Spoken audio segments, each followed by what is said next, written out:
Universe Malaysia 2015 is presented to you by iPay Easy. Previously, at the next Miss Universe Malaysia 2015. You can see the bunga just now. He cannot bow because of the injured, because of the skin disease and all. I think this is the most honest emotion we've ever got out of you. This is the only time we've seen this, and the thing is, we want that out of you, not to cry. I feel like the other girls want this so much more, and I'm just like, oh my gosh, this is the whole new experience. I'm slowly trying to learn, and I feel bad for standing here because they really, really want this, and what am I doing here? But April, you'll be leaving the competition.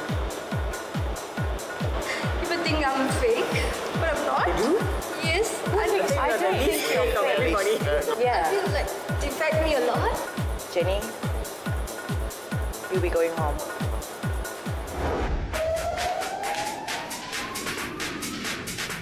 Last week, we narrowed down to only top 8 finalists. The challenges are getting tougher and tougher each day. And today, the girls are here to learn about how important it is to be charitable and to give back to society once you become a beauty queen.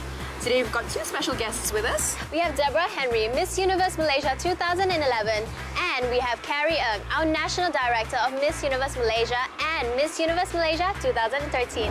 But the topic of today is community service. So maybe we have Deborah share with us a little of her experience with Miss Universe Malaysia and how she got into beauty school. All right, thank you, Carrie. Hi, girls. How are you? Good. Yeah, so I'm really happy to be here today to share with you about some of the work I've done before pageantry, also during and after as well. And it's based around charity, community service, social work. Of course, I want you guys to ask me lots of questions, so I don't blab on too much. But no, I'll just share with you a little bit about why it's a passion for me and why I started it. What is the most common, I guess, cliched comment that beauty queens get made fun of by everyone when they say, "What do you want?" and the girls say, "Yeah." Okay, so so people make fun of us for that, right? But in fact, I think that's a very idealistic vision and goal to have. I mean, who doesn't want world peace, right? But it's about taking that, pulling that out of the clouds, bringing it down to the ground, and finding a way that you can connect with the idea of, I mean, let's broaden world peace to social work, to charity work, and what resonates with you, and finding a cause that resonates with you, and then sticking to it. And another very common question that beauty queens get asked is, what would you do if you win? I'm sure you have been asked this already, and it is certainly something that if whoever wins and goes to Miss Universe would be asked. But I always ask the girls, well, what will you do if you don't win? Because especially when it comes to this work, you need to be very convicted of the cause that you want to support. And so, regardless of whether you win or not, this is a cause that you can champion and you can work on throughout your life. And yes, like you mentioned earlier, Beauty Queen pageant title is an amazing platform, and it will help you. You get media attention, you get a bit of a spotlight to help you further the cause, but if it really is something that you care a lot about, and people can read that in you. People can read if something's fake or something has some depth. So yeah, to something you should fight for, past, present, and future. I would like to ask you, how would you do in my place to create the awareness? For me, yes, I'm working as staff nurse. I do give health education to anyone who I see, especially young kids, because I believe from young you should nurture them like how you do. I appreciate that a lot, what you've been through.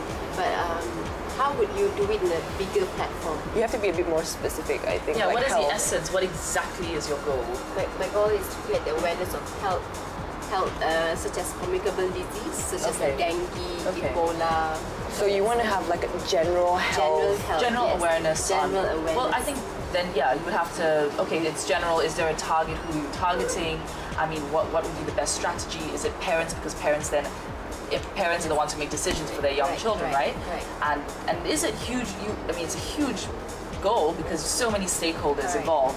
So I would suggest try to narrow it down, pick somewhere. Pick a community or a focus, and an age group and a focus. And you know, now with social media, you have really interesting. I think some Dendy campaigns are some really interesting, very fun. If I were to use that word, fun campaigns out there, and they really, but they make you remember. The fact is, I now remember what I saw, read, or heard. So something like that. And then of course, if you know, platform. Maybe the right individuals to help you promote this campaign, and since you're a nurse, you have that credibility, which is a good thing as well. You come there and people will listen because of your profession. Well, my course is about health, and I really want to do more about public health. So she told me try to narrow it down to a certain groups, and also cooperate with the companies or NGOs that you think is reliable and relatable. So I think that really helped me. Like I was really going on for a larger scale, but she said it's better to do off with a smaller scale and just a certain age. So I'm a tourism student. Through my degree in tourism, we went to an orphanage in Cambodia where we had to like not just give them money or food, but we had to work with them for a few days. So that was really nice, and it really touched me a lot. So, but then with my exposure to tourism, I thought like, you know, you learn a lot of cultures, you see a lot of things. So I was thinking like maybe we can bring tourism to kids like orphanages or to the less privileged. It's just that I haven't really figured out which market, like not market, but like which society I want to target it to, like orphanage or like underprivileged. So what do you mean? You mean bring tourism to the orphanage? So organize like tours. Like so, I visit Cambodia and I want to do a little bit of social work. So you can organize me to visit an orphanage. Is that what you're saying? Promoting volunteerism through tourism? No. Like bring orphanages for like short trips so that they can open up their mind and see different cultures around. But through tourism. Do you think it's like relevant, or is it possible to do anything? People like will definitely think like, oh, like it's a privilege. It's not a necessity. So that could be a challenge for you. But I think it's a kind of a fun idea. If you can package it well, saying, you know, kids need to be exposed to experience, right? So that you could get companies, the corporate sector, to maybe sponsor part of their CSR. They could come in and sponsor these little trips. So it is kind of what they do already, but you're kind of packaging it as a like I say, a 2-night getaway somewhere, but you build into it a little bit of education, motivation, giving back to society, something like that. So it's how you brand it, I think. But definitely something. And then because you work in tourism, you could, if I come to you and I'm booking, say, a big holiday for my family, you can also say, hey, you can also contribute X amount, and that goes towards this initiative for this orphanage. So today we got to speak a little bit about our cause with Deborah Henry. It was so nice to hear her story and to hear how she got into like helping out the refugees and all that. There was so much values to learn from her because she's like so humble, she's done so much, she's beautiful, but yet she's able to like, you know, pull herself down to the ground and speak to us just like everyone else. So that was really nice to have this morning. And from her, I think we can learn that, you know, no matter what cause it is we're working for, as long as we've got the target audience targeted, we can always work towards it, and it has to be from the bottom of our hearts. Hi, so I'm passionate about animals and I'm a dog lover. So what I'm doing now is, what I can do now for them is providing them food, donation, and like cook for them every day, explain them. But I want to know what else can I do to help them, like providing steps to form an organization or things like that. Well, there is another Miss Malaysia, Tanuja. She's very much an animal rights advocate. Yeah. And she does a lot of work with animals. A lot. So you could speak a lot. So you could speak to her. Yeah. And see and listen to her stories and see what she does and how she goes about doing it. But like I said, you need to understand the environment you're working in. What are the other animal shelters like? Are they good? Are they not good? Are there any shortcomings that they have that you would like to then come in and how are you going to plug the gap, so to speak? If you're going to come create a shelter and do the same thing they do, what makes you different? What problem are you solving? So or are there just so many animals that need help that you feel that there needs to be another shelter? But definitely, if you don't, it's not like, oh yeah, I need to set up a charity, an NGO. That should not be the goal. Yeah. The goal is, what is the cause? What is the problem? You have to look at the problem and then kind of work out from there. If you just want to set up an NGO for the sake of it and you don't even know if there's a need or if where is a community, then it's pointless as well. You put all this hard work in for what? So if you can, the goal is to not have NGOs, because if there were no problems, you wouldn't need NGOs. So if you can just plug the gap and little ways and support NGOs, because there are many NGOs out there who are suffering. They don't have the funds. So why would you come in and start another one that doesn't have funds as well? Maybe be the support to the NGO. Yes, be support. And they will, if you do well, then they appreciate, wow, this person's come in and it's made our life easier. They've helped us. She actually changed my mind because I wanted to start up an organization to help animals, but she suggested that I should join an existing organization so I can grow together with them, I can learn from them, so we can work together.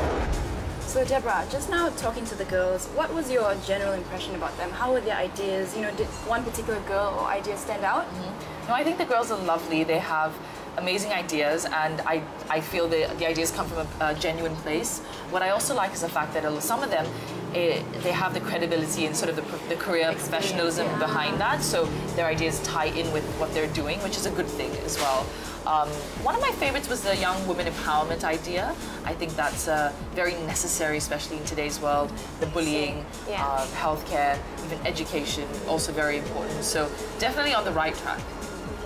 Also, doing humanitarian work has really made a big impact in your life, right? So if the girls really want to pursue charity work and humanitarian work, what advice would you give them? Well, firstly, it's recognizing that it really is a calling, it's a passion. I mean, not everyone is made to do it, and not everyone, I'm not going to sit here and tell the girls that, no, you have to find a cause and do this for the rest of your life. Of course not. Some do and some don't. It's a passion. And, I would just say, try out, work with different NGOs, experience different things until you reach a point where you're convinced that that's a path you want to go down, and then you can focus on it. But I would also advise them to do a little bit more research. Sometimes we all come from a good place, and sometimes that is a little bit sort of detached from reality. So we need to go online, to Google, to read up, to make phone calls, to meet people, to understand the situation as much as you can before trying to then come in with like, hey, I'm going to do this and do that. Oh, it's Deborah Henry. Everyone loves her. I've been watching Deborah since she was crowned as Miss World, and it's like every time it's Deborah Henry. I'm excited to meet her. Not since Miss World, as I said, every time. She's an absolutely stunning woman, so slim, so tall, so beautiful naturally. But one thing that really stood out to me is that she's not only beautiful, but she's also a woman of character. There are a lot of causes that she's very, very passionate about, and she's definitely using her platform as the former Miss Universe Malaysia to do a lot of good out there. So I think she's definitely an inspiration to all of us. She's been one of my inspirations for many years. That's the reason why. She's one of the reasons why, actually, I decided to join the pageant also, because I really look up to her. I think she's a great role model. We are so surprised and we can't wait to meet her in the real person. Of course, she's awesome, She looks so pretty, she's smart, she's just fantastic. She is stunning. When I first saw her walking in Monkey Garage today, I was amazed. I was like literally stunned by her, by everything. And when she starts speaking, I am amazed again, because she doesn't only have the looks, but she has everything, the whole package. I think she's the definition of a beauty queen. So girls, you had a lovely morning with Deborah Henry and Carrie Ng. So before we embark on our next challenge, we have to prepare the food. So look through the menu and order. Sure. Okay girls, are you ready to order? Yeah. Wait, who's getting the bill? Don't worry, I got it. There's this app called iPay Easy. All you need to do is download it on your phone and scan the QR code. Once you scan it, just follow the instructions. Check your bill and then key in your credit card details and you're done. So fast.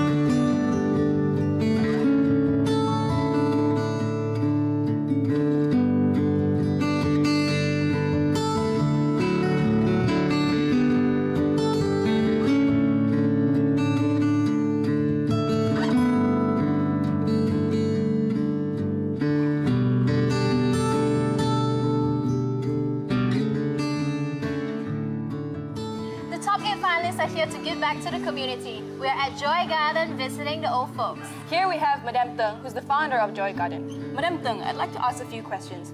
How long has this place been established? 我们已经成立了7年的时间。7 years, okay. And what sort of people do you take care of? How many are there over here? OK， 我们有22位老人家，然后有几位是忧郁症的，有几位是智障的，他们都是中年人。Right. All right. So let's continue inside to continue the task.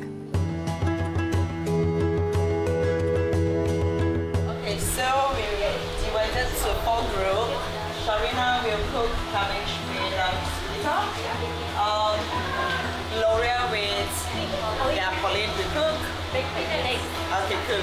Okay, me and Kohi are making omelette. Egg tomato. Okay, so I will make you chicken. Okay, cool. So let's do it.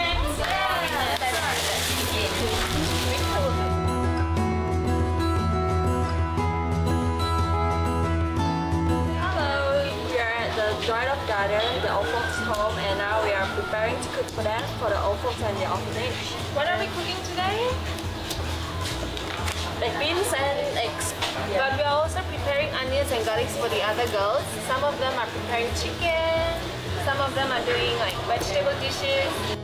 Now we are preparing chicken sauce for them. And chicken is, you know, we have to do the cleaning and cut. And it's not easy, a lot of things to do and processing very long, right? Yes, and we have to do tofu also. Yeah. So Kelly is cutting, slicing the chicken small pieces so we can make the tofu.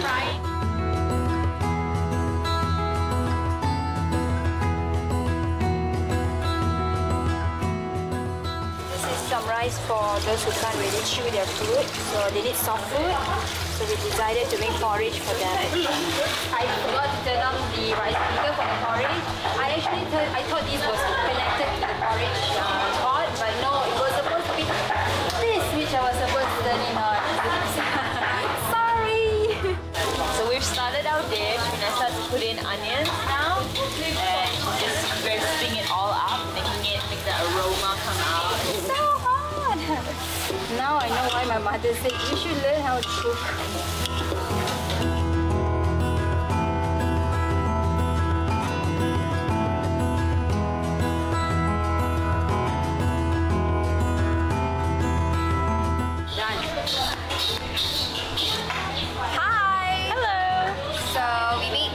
Today we've got steamed eggs and we've got scrambled eggs. Yeah, with tomatoes, onions, and spring onions. And beautiful garnishing by Miss. And that was done by Vanessa. And this is I don't know how it'll taste, but hopefully it turned out okay. So not too much water. Lots of protein. Yeah. So we can't eat this stuff, but then we're actually getting so hungry, so we're like stealing a few. Pretending that, you know, we need to check if there's enough salt, enough base there, right? Pretending. But let's hope the old folks will like it. I'm really happy today. It's a lot of fun. So we finished our dish. Baked bean and eggs. Very Chinese dish. Yeah, look quite convincing though. I miss home now. Good job. Thanks. Let us introduce to you tofu and chicken chop and oyster chicken soup. Yes. It's a very healthy meal. And then I chop the chicken with the tofu together and cook it together so it becomes soft. Yeah. And you know, we eat with the porridge. Yeah, it's easily to munch. And for this soup, we have a bit soupy with chicken. So whoever who eats the rice, at least they can dissolve it and chew it well. Yes. We were tasked with cooking vegetables today, so we decided to cook cabbage. Yeah, and because it's like, we thought it's the simplest, but I've never cooked for 30 people in my entire life. This is like the first time. I know it's a simple dish, but it was quite a tough job for me personally. I think for Shay as well. Yeah. Because both of us do not We don't normally cook, but I think we did our best. We tried the hardest we could. We had a lot of garlic, we had a lot of oyster sauce, fish cake. One with fish cake, one with that, because you don't know, these taste buds differ. And we also wilted it down a lot because we heard that some people couldn't chew. So we thought it might be a bit our porridge in the pot, it's good. I think the porridge turned out really well, like the consistency and just nice, I think, for to eat it. Yeah, otherwise, I think they did a pretty good job. Although it doesn't look that appetizing. It tastes good. It's not the look that matters, it's the taste. Yes. So it tasted well.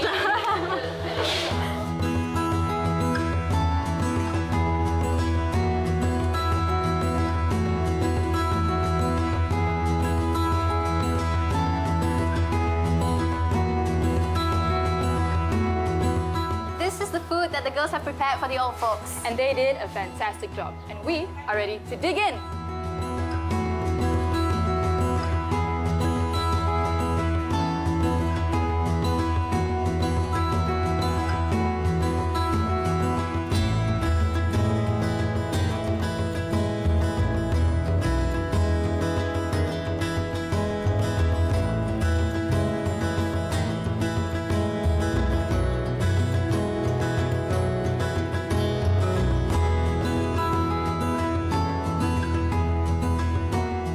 I was given a task to feed this one specific lady. She couldn't move, she couldn't wake. So what I did is I tried to apply my nursing skills into it. I added double pillow so she wouldn't get choked and it's easier for her to swallow it down.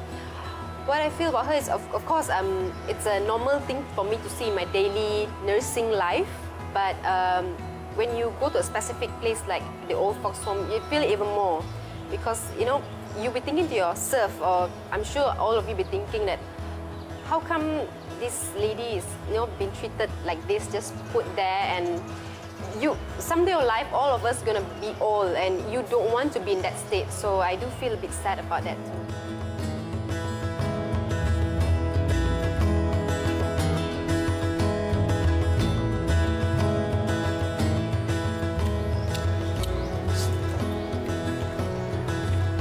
It's quite touching, actually.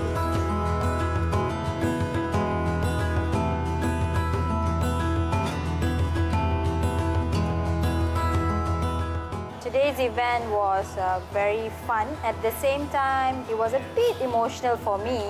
I broke down in tears when I was serving food to one of the uncle. Because I looked at him more like my own grandfather. I recently lost my grandfather. I mean, not too recent. It was about 3 years ago, but still, because I'm very close to my grandfather, it was very emotional for me. And it was, but serving him food was very fulfilling, you know. I felt those emotions were happy emotions. So yeah, today was a very blessed day indeed for me.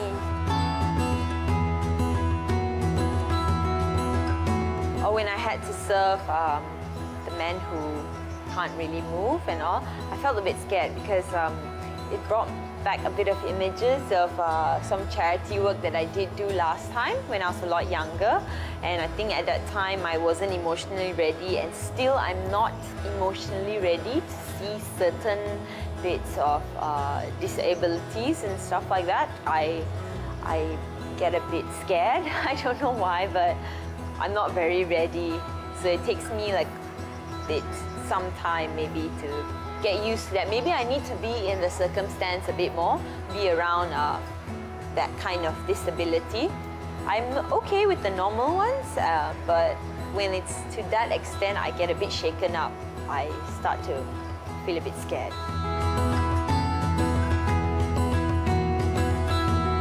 Yes, I actually had the chance to serve an elderly Chinese man.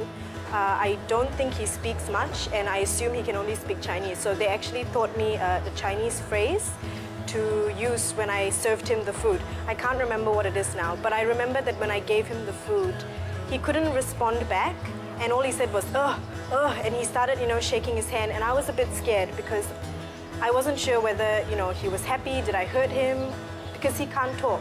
But at the end of it, as I walked out, he started eating the food. So this huge gap of communication. There is a gap in communication between us and the elderly here. And I think that the more you work with them, the more you understand what they're trying to say. So it's definitely more important to get involved.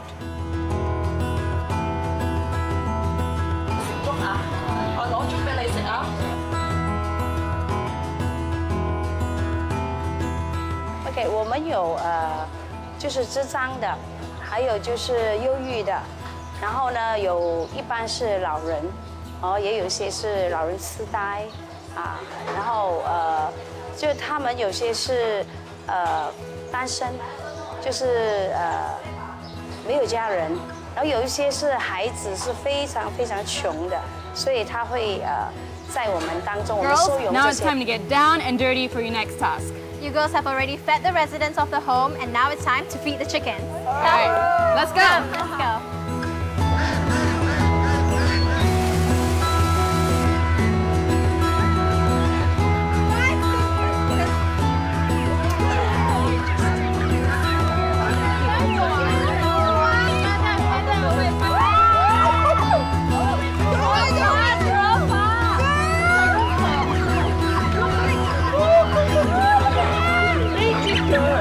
Look at my shoot. Photo habis. Oh, we little chicken friend. Come here now, come here. Kelly, no, Kelly, stay away from me. This is a young one. Come on. Come on. Oh my god. I cannot run off anywhere. This is so warm. She's a diva, this Kohinoor. She doesn't want to admit that she's a diva, but she's a diva. Ni ayam semua bikin saya takut. Banyak takut.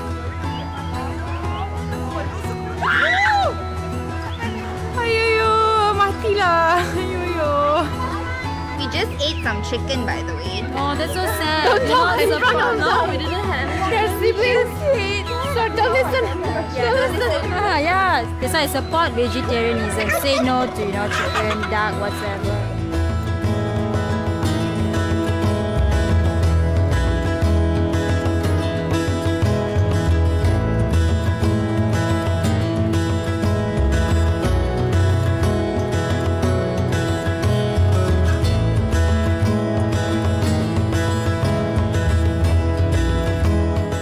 About the cleaning part, I was very surprised of it because their dorm, their room, they are wearing slipper and walking in and out, and then their room is just full of dust and a lot of rubbish under the bed. And I did mopping because my partner Jazz, she sweep and mop. And I really mop under the bed, and then I'm like wondering how they can really sleep in the room, because the whole room is dust. If me, I wouldn't stay in the room because it's not healthy at all.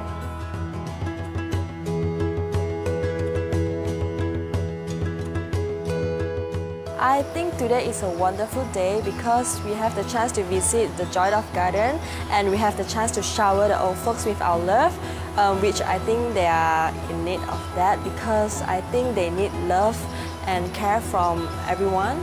Yeah, so I think it's a wonderful day.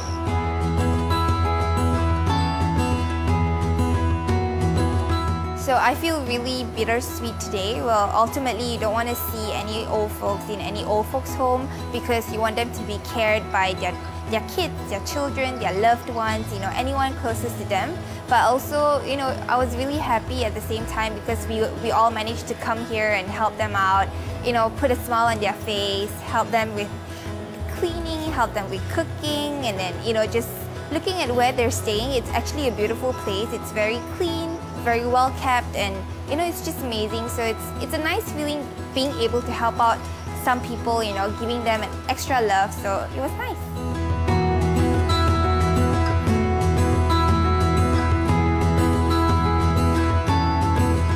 What I learned today is, there is this Chinese saying where if you have an elderly at home, it's like you have a treasure in your home. So it's really important that we take them seriously, like their advice, what they tell us, their stories, their experience. It's really important to just listen to them and pay attention to them. And also one more thing is a simple act can actually brighten someone's day. That is what I've learned today. What we are doing is just very simple stuff like cleaning their rooms, cooking for them. Everyone can do that. And I also hope that, people can recognize there are a lot of places like this throughout in Malaysia. You don't really have to go overseas to volunteer, probably in India. People like to do that, but we can also find places like this in Malaysia and just help. One day, there is so much to do to help these people. Today, the girls really showed off that they have a very big heart.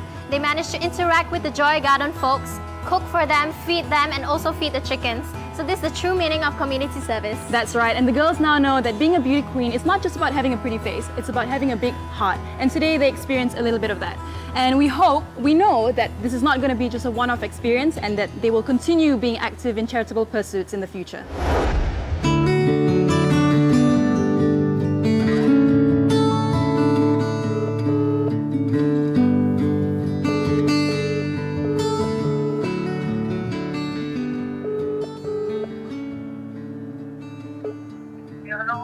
Hi, Mommy.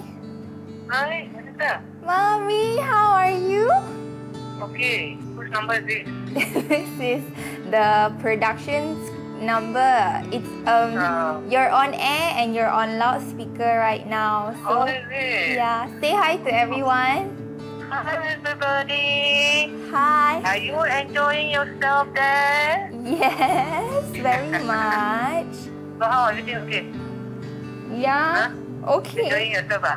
Yeah. Yeah. But Any news for me? no news lah. No news lah. When you're finishing? Finishing on the 11th. Actually now they cut down all the girls, so like there's only a few girls in the house. There's like yeah, so only a few top finalists left lah, but I cannot say much. So you have to wait lah until the show comes out, but then hopefully I will get through to the final round lah. See how it goes. What ah? You're allowed to talk 1 hour. Can talk 1 hour ah? No. So free ah. No lah, cannot lah.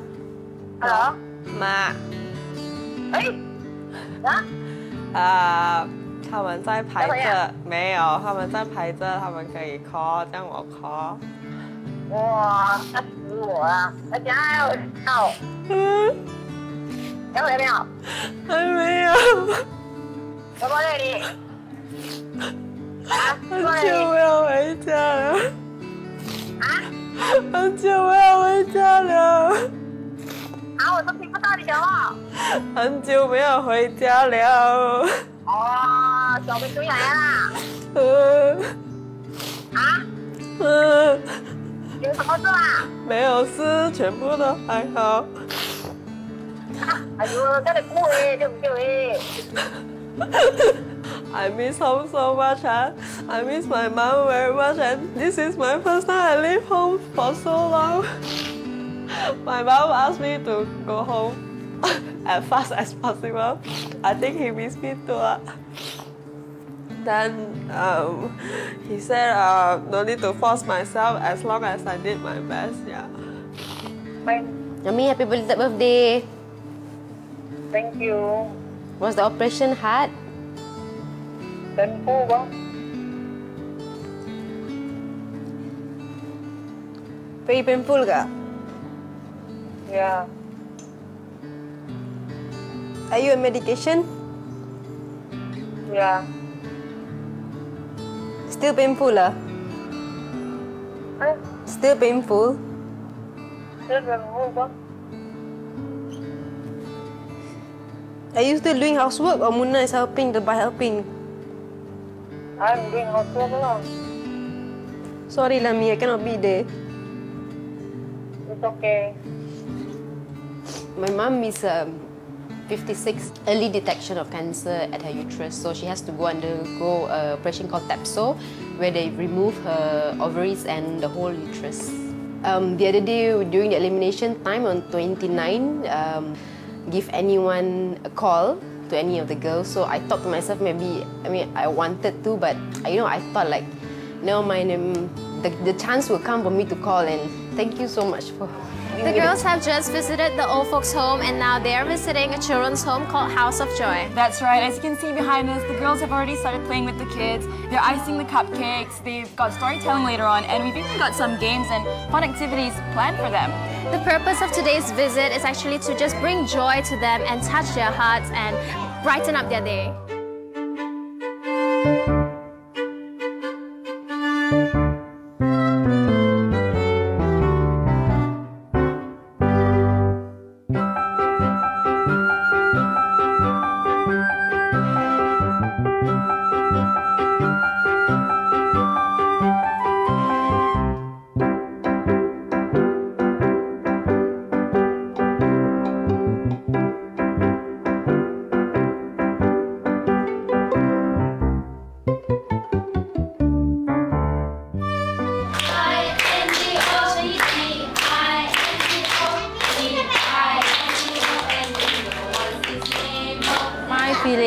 so much joy. Like, you know, throughout the community services we've been doing, I was actually looking forward to being with kids. It's been too long without kids. So yeah, it's been good, you know, having all these kids around, taking them to the playground. The best part was the icing, you know, putting icing on the cake. Like, you can see how much of how excited they were. They don't do this often. So when they get colors, you know, typical kids, you know. So yeah, it's amazing to be here. I take initiative to talk to them, and I take initiative to play with them as well. Like this guy, he keep bullying me by putting cream on my face, throwing paper to me, and I feel very happy also because I don't think we always have the chance to spend time with them. So when we can play more with them, so they can feel more love from us. I just want to speak like few teenagers, like, you know, they are very young, became a mother, and some of the kids, like their kids is like 2 years old, like 10 months old. Then I asked why, you know, what's the feeling you having a kids? Because I saw their attitude is like, they're so caring with their children, like they're just start to talk to me like about why they are here, because they are been through a lot of things in their teenager life, like when they are very young age, and then their parents like can't afford to, you know, like really take care of them. That's why they are here. It feels good. It makes me want to speed up the process of motherhood. I mean, I'm one who always plans to have children, and like I can't wait to have my own children. But this feels so good. It feels so comforting. It feels nice to be able to make somebody feel loved, because I realize that even though we have a language barrier, we're able to communicate with them. You know, they just come and like sit in your arms and things like that. And I have Chloe here who's sleeping in my lap. I was earlier on, I was carrying the baby, Jolene. I love babies, and you know, I don't know, I just like it. It feels good. It feels like I'm back home somehow. Okay, this lovely girl here. She's a very nice girl. She was a very shy girl initially when I met her. When we were doing cupcakes, she's quite reluctant. She doesn't want to do it together. She wants it to do by herself. Very shy. But later on during the basketball time, when we were playing the playground, she was quite nice. She was, you know, she wants attention. She wants the love. And when we were doing singing the rhymes in the house, she came. You know, she was very reluctant to come at first when I called her. Then later on, she was all bubbly. She was my hairstylist actually. She can do all the braiding, and she's very fast learner. So just now we asked a little boy like who's the prettiest girl here, and he said it's his mom. And we asked like, where is your mom? And he said, oh, she's not here.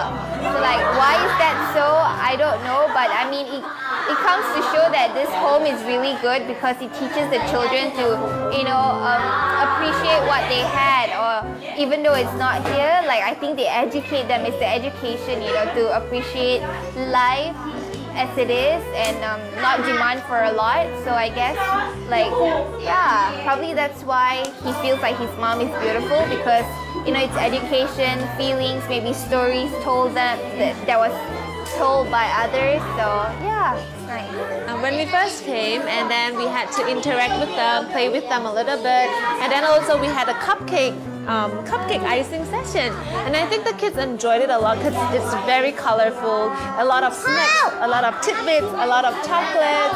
So and then we also had a little sports activity. We played basketball. We went to the park outside, and I think the kids really enjoyed it. Although, you know, they always have fun outdoors, but with us it's like a different thing. With so many sisters around, we keep hearing them calling like so I think it's really fun for them, and it's also really fun for me. So this is Shir Kai. She's 11 years old, and she loves to read, and she actually dreams of being a scientist when she's older. And I think that much of ambition at such a young age is really, really good. We were talking to her before, and we told her to study hard, get good grades so you can get a scholarship, don't have to pay for anything, and you'll definitely be a brilliant scientist. Yes? Yes. Yes. Good girl. High five. Yay!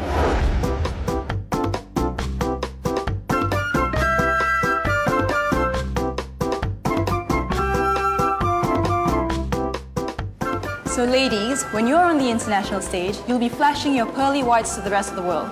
So it's very important that you have a beautiful smile.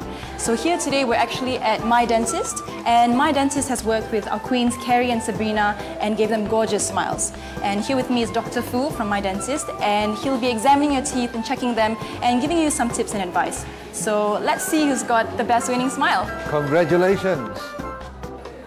You already have winning smiles. You already have a winning shape. You already have a winning look.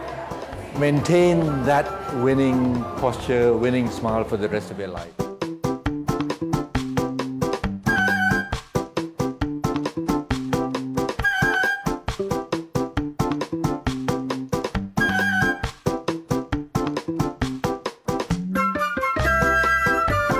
Today we had our visit to My Dentist.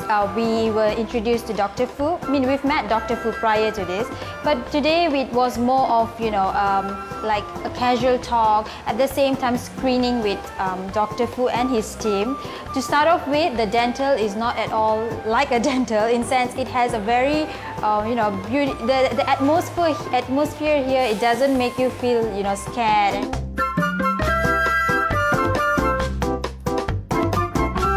I don't know about you guys, but every month when my mum says it's time to go to the dentist, I freak out, I start crying, I'm a mess. But today, surprisingly, I was actually quite calm. I was expecting the worst.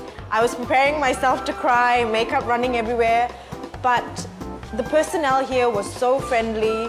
The atmosphere here was so calming. It was so chic. It was just like I was going for skin therapy, and it really relaxed me and calmed me down. They did tell me my teeth is very healthy and strong enough, but I don't have this habit to floss. So I'm gonna go home, start from today, no, start from later. So I have to start to floss it.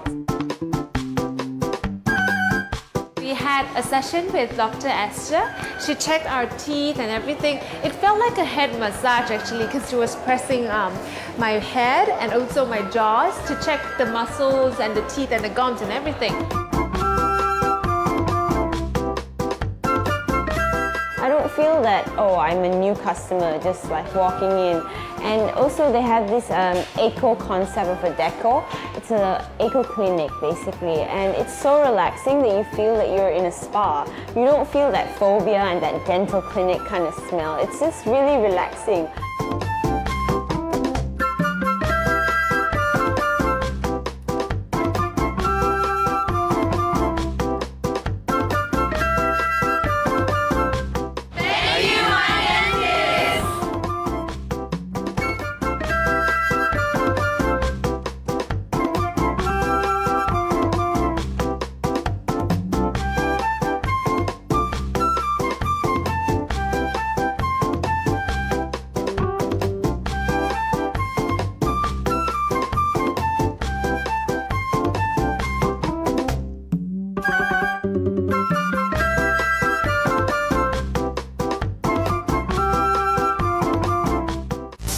The next Miss Universe Malaysia 2015 is presented to you by iPay Easy.